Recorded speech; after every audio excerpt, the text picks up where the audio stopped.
जय जगन्नाथ जय हिंद।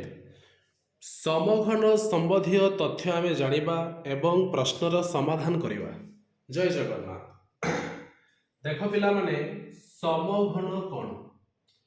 समघन पिला माने होउछि जेउ घन वस्तुर दैर्घ्य प्रस्थ एवं उच्चता समान ताहाको समघन बोली कहा जाए। तो देख पिला माने समघन जो देइछि ये हला समघनर एक चित्र। तो ये जो समघन पिला माने जो देइछि समघनर प्रत्येक पार्श्व हेउछि वर्ग चित्र। के चित्र पिला माने? समघनर प्रत्येक पार्श्व होउछि पिला माने वर्ग चित्र। तेबे समघनर दैर्घ्य एटा होउछि दैर्घ्य प्रस्थ एवं उच्चता। समघनर दैर्घ्य प्रस्थ एवं उच्चता समान। बुझेला कि नहीं पिला माने? समघनर दैर्घ्य प्रस्थ एवं उच्चता समान। तेबे जेहेतु समान तेबे एठी आमे कोन करिबा समघन जो अछि से समघनर बाहुटा को पिला माने आमे केते नै जिवा ए नै जिवा। काहे कि लगा दैर्घ्य प्रस्थ उच्चता तो समान। जदि आमे बाहुटा को एल नै करि परिबा बी नै करि परिबा एच नै करि परिबा आमे एठी कोन कले बाहुटा को थरा आमे ए धरि नेले। जदि बाहुटा को पिला माने आमे ए धरि नेले तेबे समघनर प्रथम सूत्र होउची समग्र पृष्ठतलर क्षेत्रफल। समघनर समग्र पृष्ठतलर क्षेत्रफल। समघनर समग्र पृष्ठतलर क्षेत्रफल।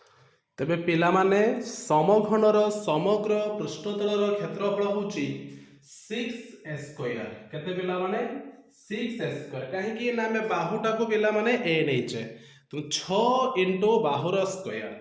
समघनर पार्श्व पृष्ठतलर क्षेत्रफल पिला माने होउची 4 स्क्वायर 4 इंटू बाहुर स्क्वायर। समघनर आयतन पिला माने होउची ए क्यू माने बाहुर क्यू।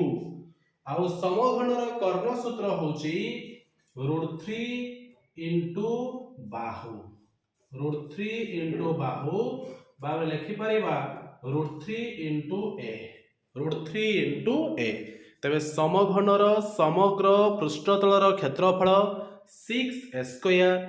समघनर पार्श्व पृष्ठतल क्षेत्रफल 4 स्क्वायर। समघनर आयतन एक्यू।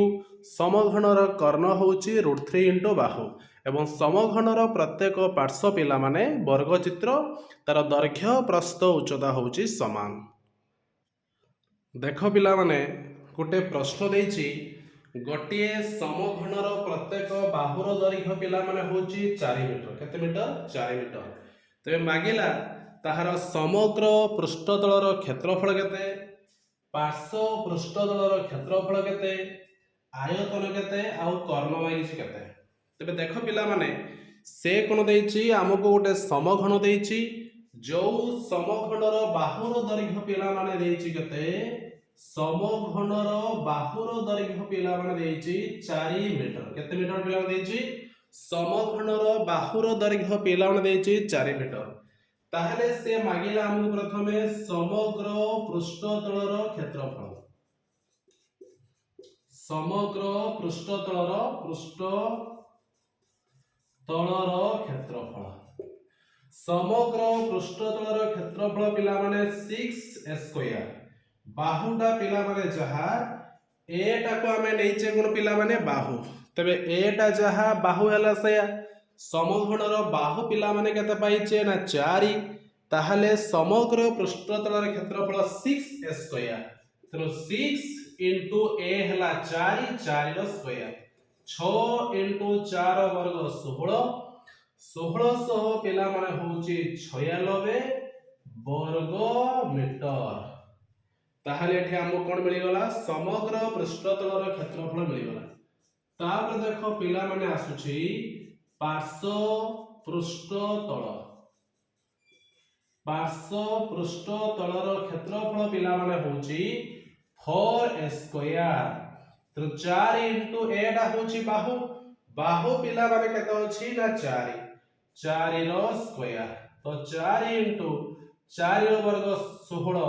16 चो पिला माने केते 64। 64 ବର୍ଗ ମିଟର। तापर पिला माने आसुची आयतन। आयतन सूत्र पिला माने होची बाहुर क्यू माने एक क्यू।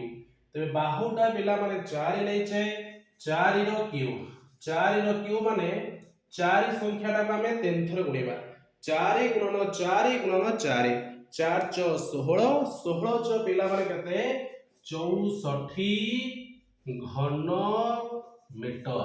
काना घन एकक होची आयतन रे एकक। तापरे पिला माने हमकु से कोन मागेला ना कर्ण। कर्ण सूत्र पिला माने √3 * बाहु। ताहले √3 * बाहुर मूल्य 4 जे 4 √3 मीटर। ताले एठी कोन पाई गले हमकु आयतन मिली गला, पार्श्व पृष्ठ तल क्षेत्रफल मिली गला, समग्र एवं कर्ण मध्य पाई गले। जय जगन्नाथ।